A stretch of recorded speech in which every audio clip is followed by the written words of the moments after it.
Bon, aujourd'hui, on parle d'un sujet qui peut te faire gagner beaucoup de points au bac, la liberté.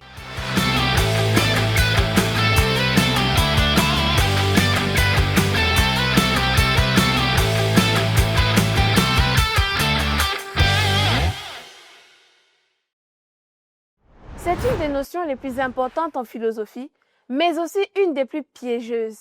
Parce que tout le monde pense savoir ce que c'est, alors qu'en réalité, la philosophie nous montre que c'est beaucoup plus complexe que de faire ce qu'on veut. Tu vas voir, on va parcourir ensemble les grandes définitions de la liberté, ses liens avec la loi et la société, ainsi que le débat sur le déterminisme. Puis, on va enrichir tout ça avec des références qui vont des classiques européens comme Hobbes, Rousseau et Kant, jusqu'à des penseurs africains comme Mandela, Kwame Nkrumah ou Ngugi wa Thiong'o.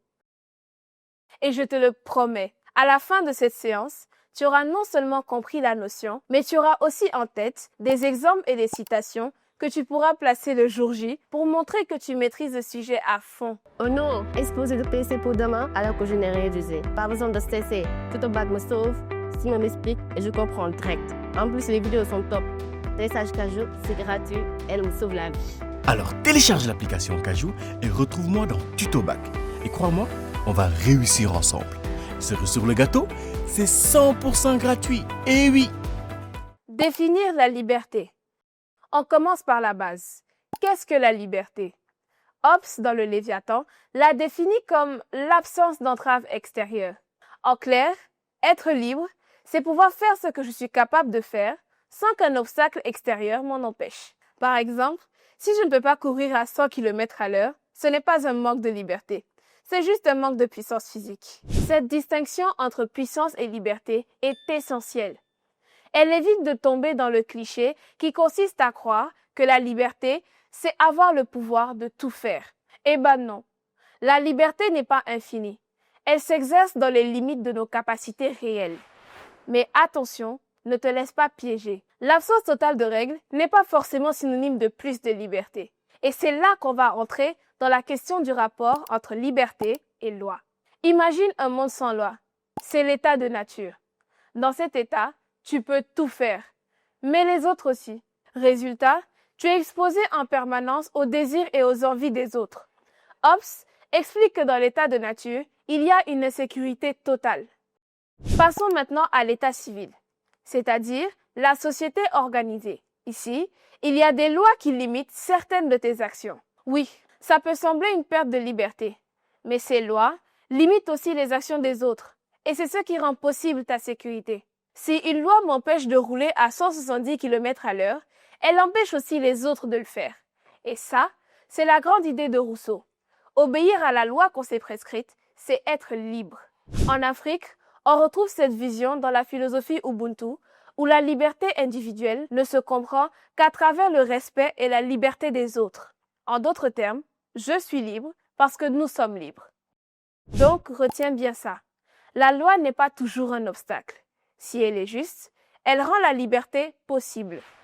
Liberté négative et liberté positive. Maintenant que tu as compris le lien entre liberté et loi, voyons deux manières classiques de penser la liberté. La liberté négative, c'est l'absence d'obstacles où personne ne t'empêche d'agir. La liberté positive, quant à elle, c'est avoir réellement les moyens d'agir et de participer aux décisions qui te concernent. Le philosophe Benjamin Constant distingue la liberté des anciens et la liberté des modernes. Chez les anciens comme chez les Grecs, la liberté, c'était participer activement à la vie politique. Mais la sphère privée comptait peu. Chez les modernes, la liberté, c'est surtout avoir un espace privé garanti, protégé de l'intervention de l'État tant qu'on ne nuit pas aux autres. Et là encore, un penseur africain comme Nelson Mandela élargit cette idée.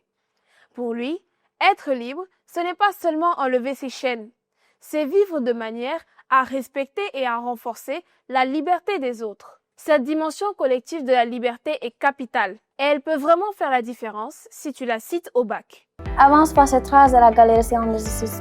Maintenant, avec TutoBac sur Kajou, je galère plus, je stresse plus. Simon m'explique tout en 10 minutes et les vidéos sont claires, plus de temps perdu. Télécharge, c'est gratuit. Alors télécharge l'application Kajou et retrouve-moi dans TutoBac. Et crois-moi, on va réussir ensemble. Cerise sur le gâteau, c'est 100% gratuit. Et oui! Liberté intérieure et déterminisme. La question suivante est l'une des plus fascinantes. Est-ce qu'on est vraiment libre? Ou est-ce qu'on est déterminé par des forces qu'on ne contrôle pas? L'opinion commune dit « Bien sûr qu'on est libre, on le sent ». Kant va plus loin et affirme que notre liberté est prouvée par la loi morale que nous percevons en nous. Si je peux dire « je dois », c'est que je peux choisir de le faire ou non. Mais d'autres, comme Spinoza, affirment que le libre arbitre est une illusion. Pour lui, nous ignorons les causes réelles qui déterminent nos choix. Freud va dans ce sens en parlant des influences inconscientes issues de notre enfance. Les sciences génétiques montrent aussi que nous avons des prédispositions qui influencent notre comportement. Et Bourdieu explique que notre milieu social pèse lourd sur nos trajectoires, même à l'école. Et du côté africain, Ngugi wa Thiong'o montre que le colonialisme a laissé des traces culturelles et linguistiques qui peuvent limiter notre liberté de penser, même après l'indépendance. Mais tout n'est pas perdu. Spinoza disait que la liberté, c'est comprendre la nécessité. Autrement dit, plus tu comprends les déterminismes qui t'influencent, plus tu peux t'en libérer. Alors, qu'est-ce que tu dois retenir? D'abord, la liberté n'est pas la toute-puissance. Elle se définit dans le cadre de nos capacités réelles.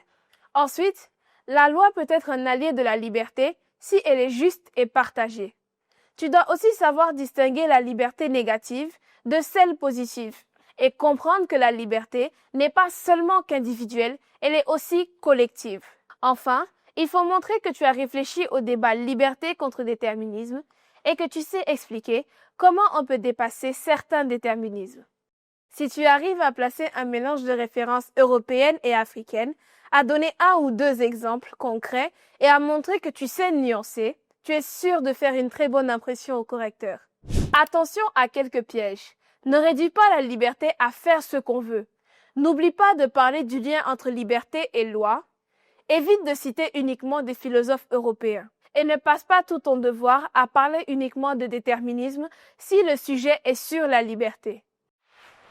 Mes astuces à moi. Commence toujours par une définition claire. Donne un exemple concret dès l'introduction. Varie tes références, par exemple Hobbes et Mandela dans la même copie. Utilise des phrases simples et précises. Et surtout, relis bien la consigne, parce que certains sujets te demanderont de te concentrer sur un aspect précis de la liberté. Et rappelle-toi, au bac, la liberté, c'est aussi ta capacité à construire ton propre raisonnement à partir des outils qu'on vient travailler ensemble.